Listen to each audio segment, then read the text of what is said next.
My name is Dr. Ian Storch. I'm a board-certified gastroenterologist and osteopathic physician, and you are listening to DO or Do Not. If you are interested in joining our team or have suggestions or comments, please contact us at doordonotpodcast.com. Share our link with your friends and like us on Apple Podcasts, Facebook, Twitter, and Instagram. We hope you enjoy this episode. Hi, my name is Madly. I'm a third-year medical student, and you are listening to Do or Do Not. On today's episode, I will be interviewing Dr. Thomas Boyle, the Dean of the Chicago College of Osteopathic Medicine. Dr. Boyle graduated from the Philadelphia College of Medicine. He completed his intern year and then went on to serve as a general medical officer in the United States Air Force before returning to complete a residency in emergency medicine at CCOM. His interest in teaching is what steered him towards a career in academic medicine. Today, he will talk a little bit about the osteopathic medical program at CCOM and about his pathway to becoming the dean there. We hope you enjoy this episode. All right, thank you so much for joining me today, Dr. Boyle. We're going to start out this interview today by talking a little bit about Chicago College of Osteopathic Medicine because you are the dean there.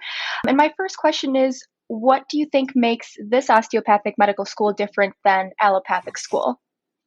So the difference from a curriculum perspective is obviously in osteopathic principles and manipulative medicine. Probably 15 to 18% of the curriculum in many DO schools is weighted towards OPP and OMM. Part of the reason why there's a difference in the boards between COMLEX and USMLE. So I think that's the primary difference. I think in the past, when I was applying, I was always told that the DO schools were looking for a different kind of student, a student that had perhaps more multiple interests in their background, maybe less straight A type student. I'm not really sure that was the case. They are looking for students that are similar in their ability, but I think for somebody that's identified as a good communicator and someone who listens and has good prerequisite scores, they're considered a good candidate. When I was applying, I worked a number of different jobs at the time. I actually did through medical school as well. And I think to some extent, perhaps there was a little more focus on that with the osteopathic schools. Besides that, unless there was a student who had a substantial research interest, which more often would have gone towards an LCME accredited school, the major difference is OPP and OMM. Mm-hmm. And then what are some things that draw students to attend CCOM in particular? So I think reasons why students want to come to Chicago is partially because it is Chicago. It's a diverse area. It's an area where there are a ton of activities, cultural, sports, educational. So it is a good area for education, and it's a medical hotspot in the United States with all the medical schools within the state and especially within the city. I think CCOM in particular, they're looking at, it's the fourth oldest school in Illinois. It is well established. It has a very good reputation amongst the osteopathic schools. I think people come here because our clinical network, I think, is exceptional with our clinical partners. We have a very diverse group of clinical partners, including some that have hospitals located in highly diverse and highly populated areas of the city. We have several that are in academic health centers as well. And I think people recognize that the clinical training they receive is very, very good amongst the DO schools. We have faculty here, and this is what I tell applicants that are considering coming to CCOM. Our faculty here are recruited in large part because of their desire to teach. And that would include our basic science faculty. And that is something that is a priority in the recruitment process. Faculty are aware of that when they decide that they want to apply here.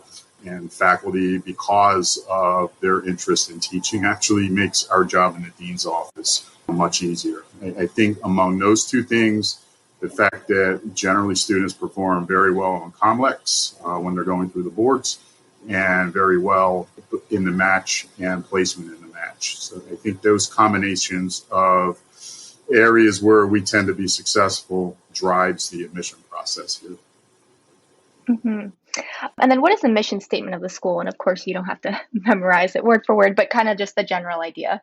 So it's actually, it is a brief mission statement, as most mission statements are. Statements were expanded by COCA a few years ago, so they'll occupy a page rather than a few lines. But the mission statement is, I think, what you would expect for an osteopathic school: educating osteopathic physicians, provide compassionate, quality care, promoting the practice of osteopathic medicine, lifelong learning, research, and service. And I think for any medical school, even the non-osteopathic schools, most of the goals within the mission statement are items that I think all schools share.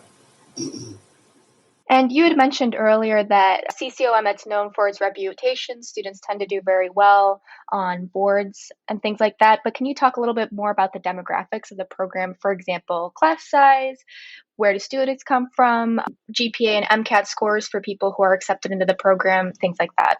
Sure. So we are approved for 206 students for entering class size. We usually set a target of about 202 students. Generally the admission credentials, GPA, usually overall GPA mean of 365. Overall MCAT mean would be 507. And generally science GPA 3.5 to 3.6. And what are some strengths and weaknesses of CCOM? And if you do point out weaknesses, what are some things that can be done to improve our school? So I think our strengths, again, are really the clinical network that we have, the fact that we have faculty that are very approachable, the open door policies taken very seriously here, from the president's office through the dean's office, through the chairs, through the course directors. We try to make ourselves available to as much as we possibly can if students have a need or have something that they want to talk about. The areas that I think we excel, I think our basic science instruction is exceptional. I think clinical experiences here is very, very good.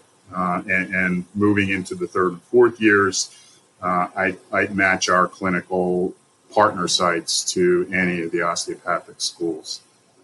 I think the areas we need to show improvement we really want to get an ultrasound curriculum started here, and that's something I've talked with the president about. Right now, in the midst of the pandemic, making any major curricular changes is a bit of a challenge. We are working mostly to try to keep things moving forward with all the obstacles and the challenges that have been imposed by the pandemic. One of my personal interests in curriculum is in business and medicine. Completed an MBA with a healthcare emphasis in 2019. My reason actually for doing that, because I was not surprisingly, one of the older students in the class, was to try to bring a business curriculum into the medical school. The pandemic sort of shortchanged that at this point, but it is something we've already started making some plans for how we may be able to introduce that. I do some work with ACGME in reference to some of their competency-based education programs, and CCOM is actually one of the hubs. I'm the hub leader for their competency-based education program. I think there's 15 hubs now internationally, 2 osteopathic hubs. We've talked about competencies in medical education multiple times, and one of the competencies that's actually unlisted is in business knowledge and the business aspects of healthcare.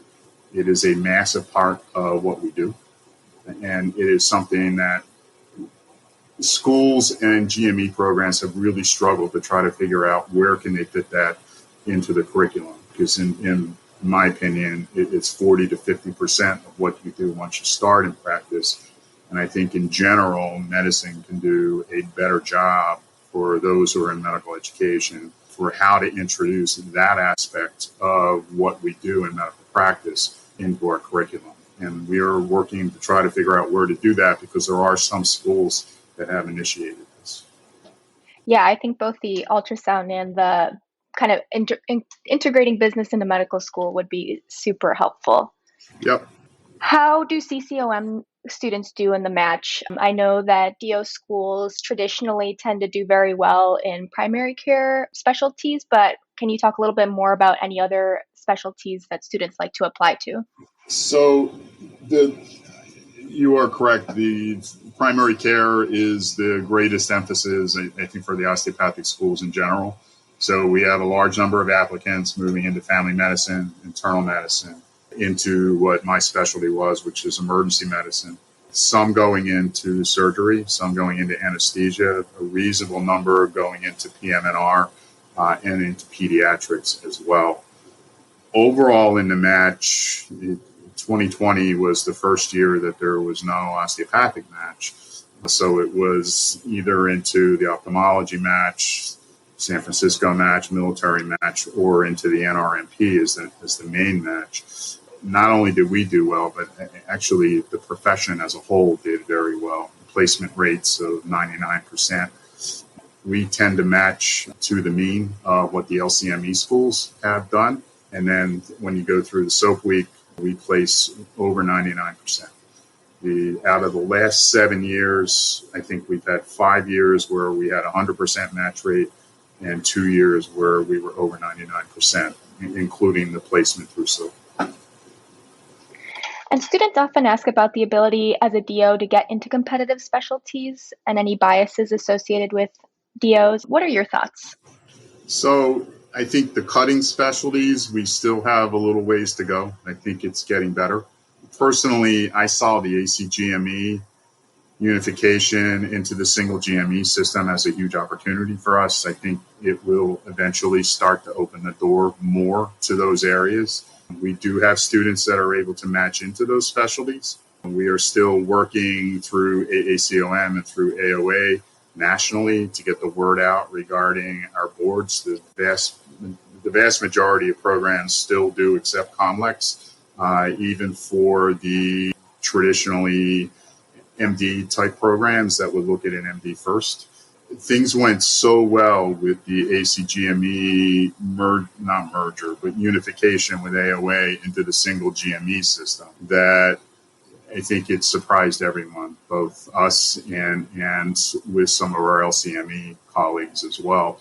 I anticipate that some of what people have seen as barriers in the past with some of the hyper-competitive specialties, dermatology, urology, neurosurgery, orthopedic surgery, I think over time, those will end up falling by the wayside. I think some of the things we learned during the 5-year transition process with ACGME is that in many instances, both professions had some misunderstanding about the other. And I think it has brought the two professions much closer together than would have been the case had it not happened. So I tend to be pretty optimistic about this. I don't think the kind of barriers that existed in the past will be here 5 to 10 years from now. Yeah, and that's excellent news. What are your thoughts on the USMLE and COMLEX going pass-fail? How can students from CCOM stand out now that this is happening? So this is a question we get all the time from applicants. And I think there's a couple ways that a couple things that need to be addressed to answer this. So I was in favor of USMLE going pass-fail. I was in favor of COMLEX going pass-fail for level 1. I don't see it as a challenge to our school because our school was founded in 1900 and we have an established reputation. I think for newer schools, this might be a little bit more of a challenge for some of the graduates simply because there's not understanding of the schools to the point where program directors may feel comfortable with this. I spent a great deal of my career in graduate medical education. I was not a program director, but I was a core faculty member in emergency medicine, and I was chair of the department for some time. Program directors, assistant program directors, these are folks that are metrics oriented. And while the licensing exams weren't in no way ever meant to be a cut score for movement into residency or even to be granted an audition rotation, which is how many programs may be using those scores now, they lose that with the pass-fail. What I've heard from the GME community is many of them are going to wait for step 2 or for the CE and COMLEX to make a decision in some cases. I think there's a lot of people that may not be aware of COMLEX, what its purpose is. And obviously it is geared towards protecting society, patient safety. COMLEX was designed to, this is their quote, identify the minimally competent physician entering practice. And this is the physician who's safe practice. And it's being used as a cut score, which is, again, that was never the purpose behind that particular exam. So I think going to pass-fail makes sense if the purpose of an examination is to identify a minimum level of competency in which you are therefore ready to practice.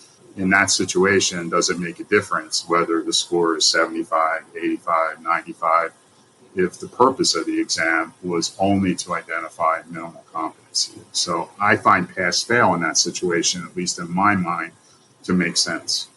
But it does not give the metrics that the GME folks are looking for. And some of our concern is that there will either be another standardized exam, perhaps, that is offered to replace the fact that step 1 and level 1 are now pass-fail, or there's going to be a little more delay as they wait for performance in step 2 or in the CE exam. But I think there are some schools that may have a little more difficulty with this because the program directors, people that are reviewing applications, may not be as comfortable with a pass-fail score as a pass from a graduate of a school that they don't know well or don't know the reputation of the school yet, because the school is at this point too young to really have a well-established reputation. It's a long answer to what is actually, I think, a pretty complicated question. Yeah, thank you. Yeah, our listeners definitely are interested in knowing kind of the trajectory with those decisions. I'm going to switch gears a little bit and kind of turn to your background. And I'll start by asking, how did you become interested in medicine and decide that you wanted to become a doctor? So, a couple things. I actually started thinking about medicine when I was 8 years old. Mostly because of my family physician, who was an MD and was just an exceptional doc. And I liked what he did. I liked his approach. I was very comfortable around him. So that's what sparked my interest. My decision to move towards osteopathic medicine was sort of a happenstance because I worked part-time when I was in college and when I was in medical school, and I worked on the security force at the Spectrum, which was at the time Philadelphia's major indoor stadium for hockey, basketball, concerts, etc. The first aid station at the Spectrum was actually run by a group of DOs. Because I worked there for several years, I spent a lot of time talking with these groups, with these docs, and it is really what sparked my interest in osteopathic medicine. Plus, PCOM, from where I graduated, was about 2 miles north of the college where I went to undergrad, and there was already some relationship there. So I did have some familiarity with osteopathic medicine. And then my experience in the interview at PCOM is really what made my decision, because they spent so much time, I think, trying to determine whether they were a good fit for me, as much as trying to determine whether I was a good fit for them. And that really impressed me. That's not an experience I had at other schools.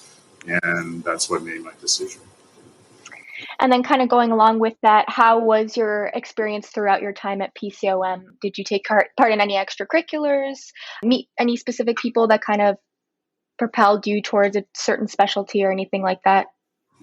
Between working and commuting an hour each way, that pretty much occupied most of my off time. I was very impressed with the emergency medicine physicians there. Dr. Becker, John Becker, was actually one of the pioneers in emergency medicine, and they had started an emergency medicine program back when it was still a nascent specialty. And there was one of my EM rotations was in their core system, and was at Frankfurt Hospital in Philadelphia, and the docs there were just wonderful. So that's really what sparked my interest in emergency medicine. And then I had an Air Force commitment as a general medical officer for 5 years after my internship. And I spent 3.5 years of that in the emergency department in what was actually a pretty busy military ER. So that's what made my decision to pursue it. And I ended up completing my residency when I finished my military commitment. Okay. And how was your application process to residency? So it was different then. It wasn't a match process for us. It was mostly individual applications, which substantially reduced the number of places in which apply. And there was a very, very active osteopathic hospital network in the early 80s. So many of us, there were many that ended up doing their postdoctoral training in what would have been traditional MD type training. For us, many of us ended up moving into osteopathic postdoctoral programs. And that's what I did both for my transitional year, which was a requirement back then. And then when I completed the military commitment coming to Chicago, that was actually my introduction to CCOM when I came out here in '89. But yeah, we actually just had to write an application and then get on the road to do interviews. And can you talk a little bit about your experience being a medical professional in the military? It was really one of the better experiences I've had. There were 23 of us, including 5 flight surgeons. I was a general medical officer. We were in a 23-bed hospital that had also an 8-bed ICU in South Carolina. It was a tactical fighter wing base. We were also assigned to mobility, so our area of responsibility was in the Middle East, Iran, Iraq, and Libya at that time. So we had a fair amount of mobility training to prepare for that because that was our primary mission. But we had 250,000 retired outpatients in that particular area in South Carolina, so it was actually a very busy place. I actually worked more hours when I was in the military than I did when I was in residency, but it was a great experience. It was being a small hospital and a large volume of patients. We really worked well together, the docs, the nurses. It was a very tight-knit group. It's actually something I've not seen duplicated anywhere else in my practice. That wasn't the case in all military assignments. Many of them were bigger medical center type hospitals that have some of the traditional issues that you might in any everyday hospital. But in this situation, it was just much different because we were small, we were really busy, and we really worked together as a team. So it was really one of the better experiences I've had. And then how long did you end up practicing clinical medicine for? About 25 years in emergency medicine. Okay. And then can you talk a little bit about your experience transitioning away from clinical medicine and into academia? Did you always think that you would end up in academic medicine? No, I wasn't sure. I started becoming more interested in teaching about 3 or 4 years after I had graduated from residency. And I started small. I was doing clinical education for the 4th-year students in their core rotation in emergency medicine. And it kind of grew from there. I really liked what I was doing. So I had no future plans for being full-time in academics. But basically, if I was asked to do something and I was able to rearrange my clinical schedule to accommodate it, the vast majority of the time I said yes. So I ended up teaching in several different areas. Around 2001, 2002, I applied for the chair position in emergency medicine and was appointed as chair. And I was probably by that time about 25% into medical education. 2008 is actually when I left practice. I was offered the associate dean's position in clinical education. I think in June of that year is when I started. And that was my last night shift. Part of what had me looking towards another option was partially the emergency medicine lifestyle. It's rigorous. Nights get harder when you're in your 40s. As you're getting into your 50s, they get a lot harder. So, yeah, some of us were looking for options. But again, I never really thought I'd be in a position where I could go full-time into education, but that's when I made the transition. And then what steps did you take to ultimately become a dean? I get the sense maybe it wasn't a plan, but how did you get there? So I've had this discussion with other deans, and I've met really two situations: people that set out to be dean and people that ended up becoming dean that aren't quite sure how it happened. I get this question all the time sometimes from other physicians, from students, from residents. And well, how did it happen? I can't say for sure. Sometimes it's being in the right place at the right time. I liked being in a leadership position. Was chief resident when I was in emergency medicine residency. I think when you're in a leadership position, not only do you get the chance to lead, quote unquote, but you have input into what happens in whatever system or process you're working in. And it can be more difficult to get input if you're not invested in that. And that's the part I liked. There was an opportunity that came up for me to serve as interim dean in 2010 when Dr. Nichols, my predecessor, was on sabbatical as president of AOA. Things went really well that year, and I was offered the graduate medical education dean's position. After Dr. Nichols' return, I spent 7 years full-time in GME as the dean, covering both of Midwestern's campuses in Illinois and Arizona. And then when Dr. Nichols retired, the president contacted me and asked me to consider coming back to the COM as dean full-time. And that's kind of how it happened. But it really wasn't the end result of any plan. It was just saying yes to something, and it opens a door, and then suddenly other doors open as well. And frankly, including the military experience, that has come up in several situations I've been in where I might have been seeking a position where I ended up getting a lot of questions about that because people seem to notice that. And then switching gears again, a little bit more about your personal life. What does your spouse do, and have they always been supportive of your career as a physician?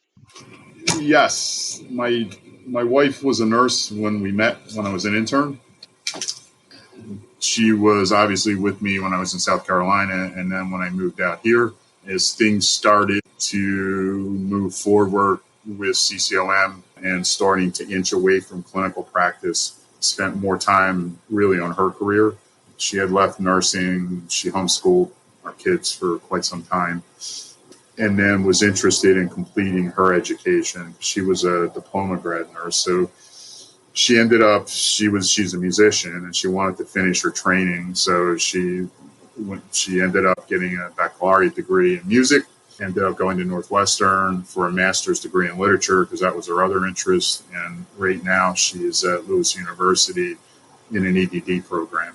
And that was really her career goal, was to move ahead with an educational doctorate.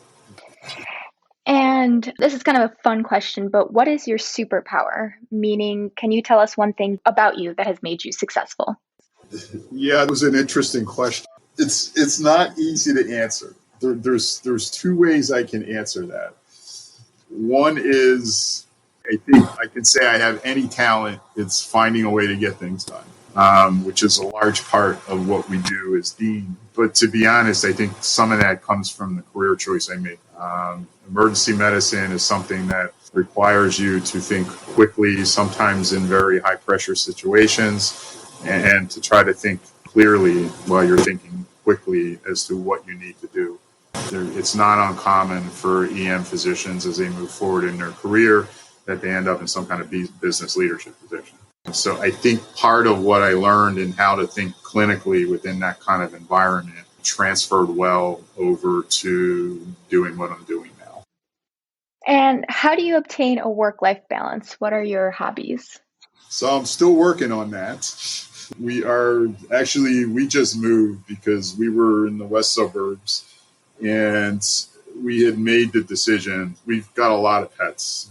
We've got 2 adults. I've got 5 dogs, 4 cats, 4 dogs, 5 cats. And they needed some space. So we ended up moving out to a rural area, farther west and south. It's probably about 40 minutes from campus. And there's just so much more space out there. I spend a lot of time with the dogs and my family on weekends. It is a very green place. Not right now. It's very white right now with all the snow, but that has helped because we are much less congested there. And we spend a lot of time outdoors on weekends just to try to get away from things.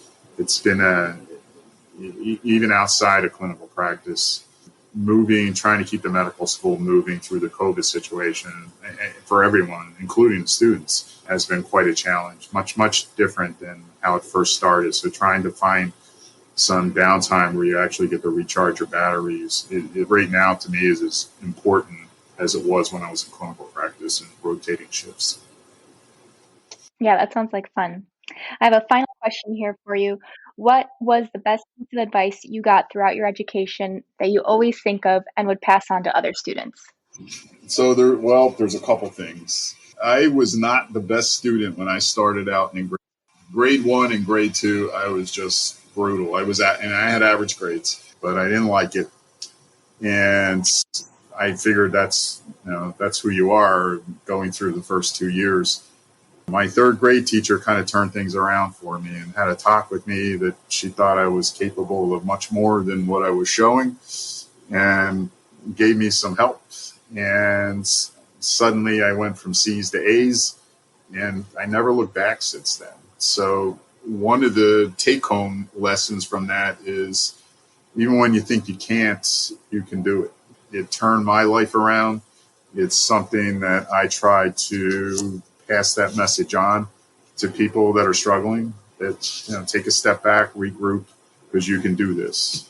From your question about how to move forward, being dean, against a lot of it is right place, right time. But one of the take-home lessons from that for me was when somebody offers you an opportunity to walk through a door, think twice before you say no. And there's times you have to say no. Work-life balance, emergencies, or a number of things that may force you to say no or require you to say no. But think long and hard, because you never know what other doors that opportunity may open for you. And then the piece with the advice we always try to give the residents. This was one I got when I was an intern, and it was from somebody who was a longtime mentor for me. Is obviously don't let the success go to, if you have success, don't let it go to your head, and maintain balance in your life as you move ahead.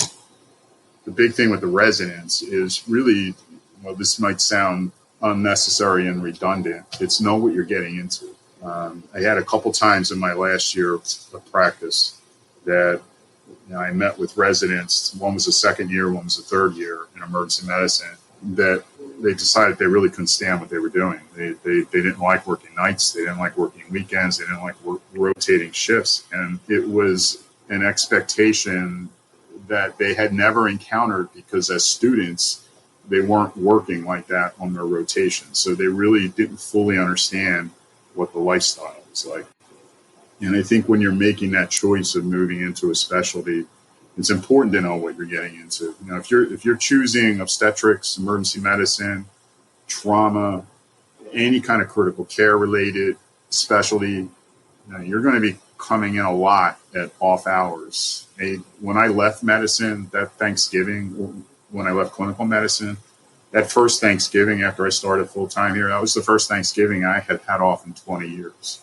So it's that kind of life. And I think I've seen a fair number of residents who moved into that I think really didn't understand what the life was going to be. And that's advice we try to give the residents in our program, is to know what the lifestyle is before you make the decision. This is what you want to pursue.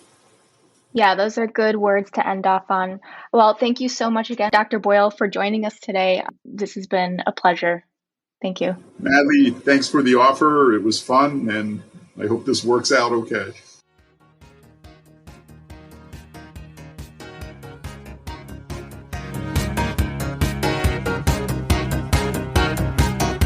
This concludes our episode of Do or Do Not.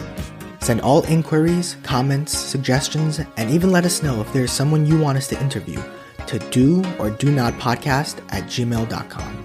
Don't forget to like us on Facebook at Do or Do Not Podcast for updates. If you enjoyed our podcast, please share it with your classmates and administration. We have plenty of more interviews lined up, and we're excited to share them with you. This is Tian Yu Shea. Thank you guys so much for listening to Do or